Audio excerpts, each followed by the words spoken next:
This video was going to be on the whole of Chapter 1, but no, that'd take too long. Instead, I want to focus on the main trio, how they represent heroism and agency, two themes that I believe cover the whole game. For some context, I still have not played Chapters 3 and 4. I'm waiting on Pariah Rising to get his act together.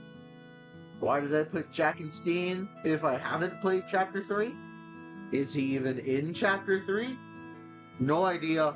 Moving on. Since we meet Susie first, we can focus on her line. Your choices don't matter.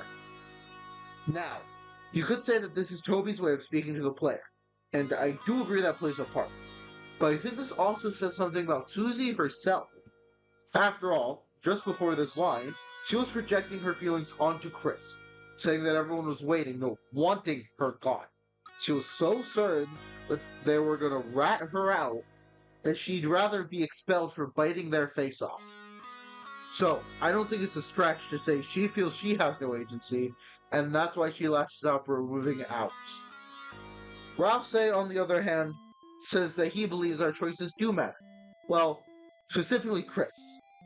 And Rousey says it with a, I'd describe as sad look on his face. The thing is, Rousey is naive. The story points it out.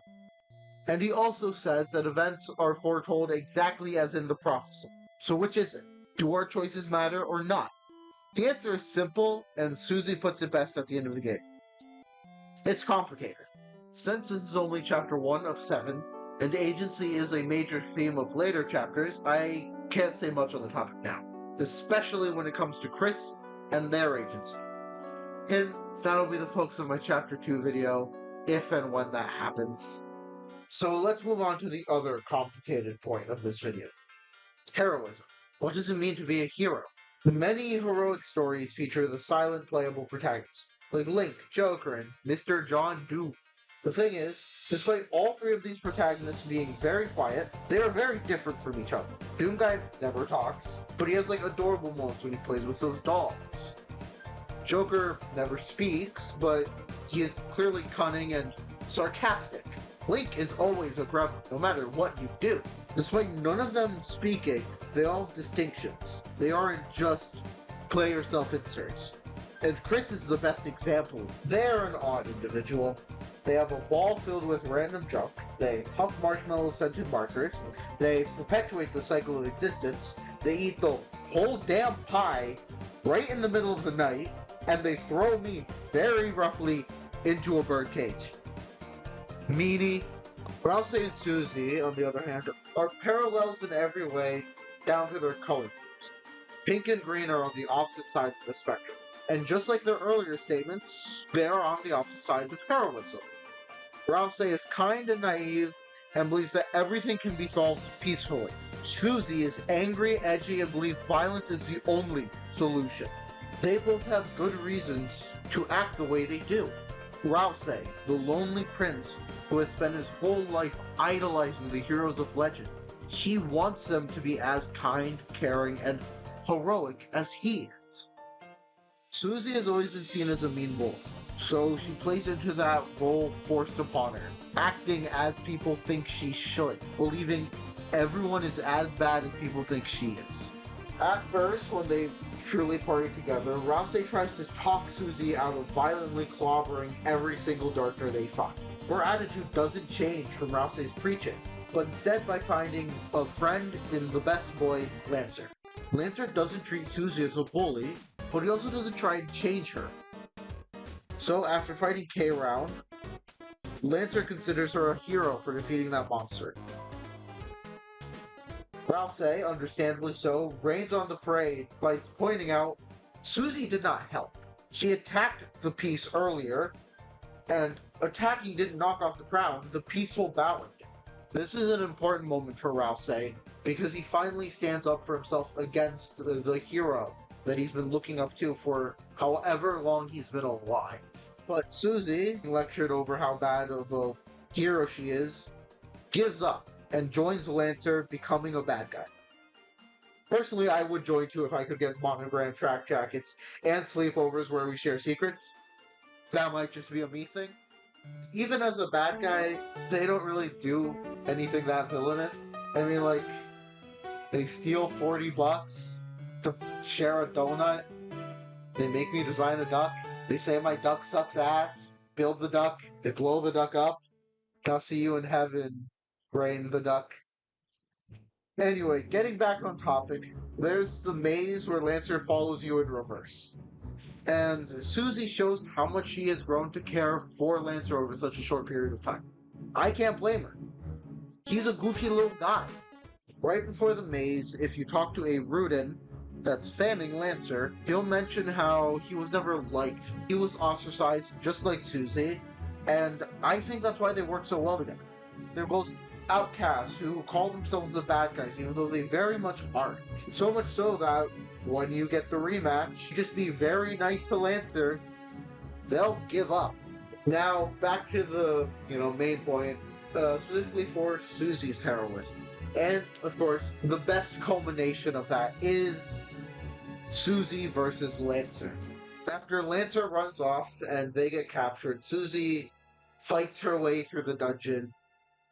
And that's when she learns Lancer is the one keeping the Fun Gang imprisoned there for eternity.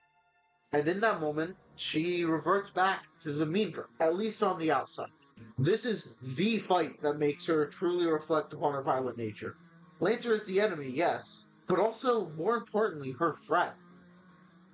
She tries using that normal strategy of just beating down on him, using fear to move him. But he doesn't. He doesn't want his dad and best friend to fight, since they're both vital. And he doesn't want to lose either of them. And so, Susie falls to one knee and pleads with Lancer to move. She even says that she'll talk it out with King. She is willing to try for her friend's sake, showing that she truly does have the spirit of a hero. Okay, one completely unrelated note before we get to the final part of the video. I love Rules Card. I will be making a video on that goober at some point. And Sean. Sean, honestly, I also. But I feel like both of them need to wait until at least chapter 6. Maybe even 7. I love those two. More than I should, honestly. While the Fun Gang's battle against the King is climactic, it doesn't really matter. Quick tangent. When you have Chris use the talk action, King calls them Lightbringer. If you know your Latin, Lightbringer, in Latin, is Lucifer. I'm sure that has no implications for the story going forward. Nope, none. Back on topic, I want to focus on Rousey's climactic hero moment. After the King falls to his knees, he is the first one to put away his weapon. Chris follows suit, but Rousey needs to give Susie a little push, showing that she still hasn't fully trusted the surrender. Out of kindness, Rousey then heals King, who in return attacks them all, knocking Rousey out of the fight. Susie attempts to stand and King attacks her again. But Chris, calling upon their own agency and heroism, blocks the next attack, only for the King to attack from below. And as Chris is knocked back, King picks him up and says some very familiar words. Quiet people piss me off. Before the King can strike down Chris, Susie strikes, protecting her friend, showing just how much she's already changed. King mocks her, asking if she'll kill him, but she says nah, making King mock her more. Before he can finish them all off, everyone the Fun Gang spared charges in, with Lancer as their new leader. And so, Lancer Dad grounds King Dad, forcing him to his room.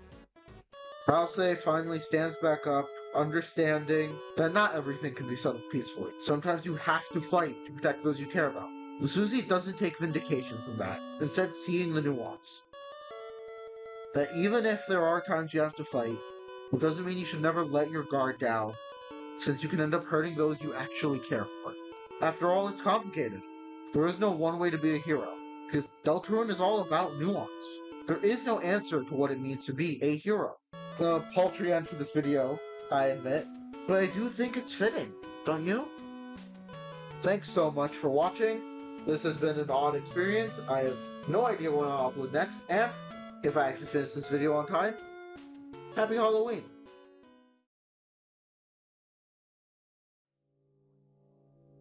When the light is running low and the shadows start to grow and the places that you know seem like fantasy, there's a light inside your soul that's still shining in the cold with the truth, the promise in our hearts.